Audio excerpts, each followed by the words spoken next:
Hello, this is Andrew Cannon from Kelly High School, coming to you today for learning more about my fiscal plan for the athletic department. The first thing that I would like to start with today is the budget model and the philosophy for considering this budget model. I went with a combination budget. Basically, I wanted to use the zero-based method in combination with external source funding. With our combination budget, we will use revenue provided by the district, which would be tax-based, with what we get. Generally, the district will set up a general athletic account or budget or funding for it, and then we'll stream from there with that. But we also want to use the revenue from external sources, such as the booster clubs and advertisement. My booster clubs for our school are for the individual sports or activities. So we don't have one giant one, but several smaller ones that just fund for those specific sports. Our philosophy is pretty simple, is that the district will have the general athletic budget, so we will have money for our athletics. However, it is based on priority and by an administrator as a catch-all type individual. So essentially, they're there, they take requests, kind of like a wish list from the coaches, and then they will make a decision based upon the monies that we have. And from experience as a coach, most of the time, even though you provide a good wish list that you think is good, they will always come back at you with a proposal and ask you if you really need a certain amount of things or what it will take to get kind of the bare essentials to get through the year. And then the external source funding also comes into play with those booster clubs and advertisement. And when I speak of advertisement, I mean like signage at football games, the signs that are there, and then also advertisement at the baseball park as well. The main purpose of our athletic program is that we can provide an opportunity for students to have a learning environment outside of the classroom. So we do that with extracurricular activities, and we're hoping with our main purpose is that they'll learn life lessons such as teamwork, cooperation, and stuff of that nature, but also persistence, having a goal, trying to attain the goal, and then also providing effort. Just effort in anything they do. Give 100%, like we always say. Some other purposes include, although I make this sort of like secondary, they're still highly prioritized, and that is that we want to field highly competitive teams. We want to bring a sense of pride to the community, something that they can and will accept as their own, and something that they will want to support. And then also, we want to use athletics as a development of character, providing, all of these things come together that the student athletes will be great citizens later on and help their community.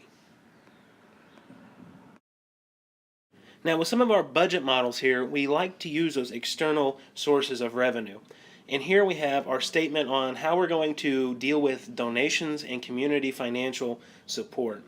The first way that we do this is if donations and financial support are given specifically to a sport, then we will take that money and provide it to the sport or activity that the donor wanted it to go to. So for example, if a donor wanted to buy brand new Rydell football helmets for our football team, they would give us the money. We would always talk with them and make sure that he wants to go for that. And of course, they probably would, because why else would they be donating the money? And we would put it into the football account and tell the football coaches, hey, we have money to buy new helmets, and that money is only for that. Another way, if we get donations or financial support that is not specifically given to a sport, we're going to go ahead and take that and put it into the general sporting budget. That way it'll be dispersed just like normal. coaches would have to go through the administrator with a proposal process, a wish list, have you, and it will go through that same process. The chief officer kind of controlling the costs of the individual athletic programs is going to be that administrator who is the final say-so in allocating funds from the general athletic budget.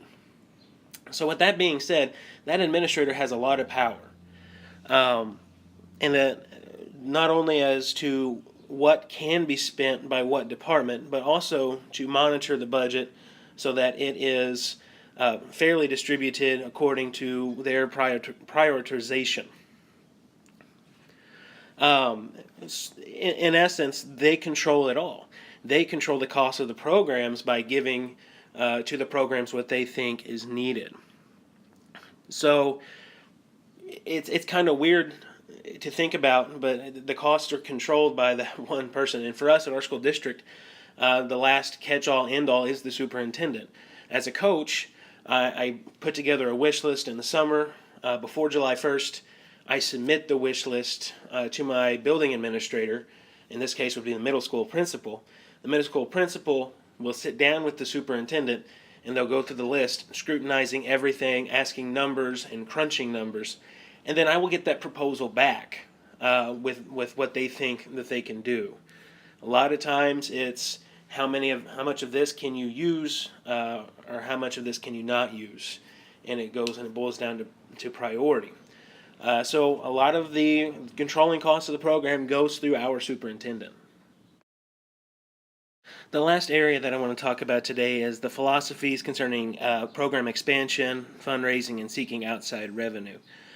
Program expansion, generally speaking, if we want to add a program, we need to go through the proper research and channels in order to do so. And I think that the proper research method would include the following. Whoever's doing the research needs to first gauge student interest. If we don't have student interest, there's no need to pursue it. If there is student interest, then I think the next thing that needs to be addressed would be the financial costs. And that would be initial startup cost plus the continuation costs year after year. And then lastly, they should also consider in their research the benefits for educational process. Is this sport truly going to benefit our students? Next will be fundraising. I think fundraising should be permitted as a viable source for revenue for individual sports and the athletic department as a whole. However, it needs to follow district policy. And the district policy is that the fundraiser, before it even begins, before you even talk about it with your students and student athletes, is that it has to be presented to an administrator for approval. Just as each fundraiser has to be approved for any other school district personnel or related professional. And so that kind of goes with our last one, seeking outside revenue. It also goes with the district policies in the form of, if you're going to seek outside revenue, you need to have it approved before you do any kind of search process to do anything with it. So that means it has to go through your administrator, and then it needs to be approved through any higher-ups after that. It would look silly if you did have some internal revenue and you didn't use it, and you were seeking outside revenue. That creates bad relationships with you, the administrators, and of course the community. Those are the people who are backing you up. So with that being said, approval is a must with our district. You must follow the certain protocols in order to do this. I want to thank you for looking at my fiscal plan for the athletic departments, and that we hope that this is very informative for you.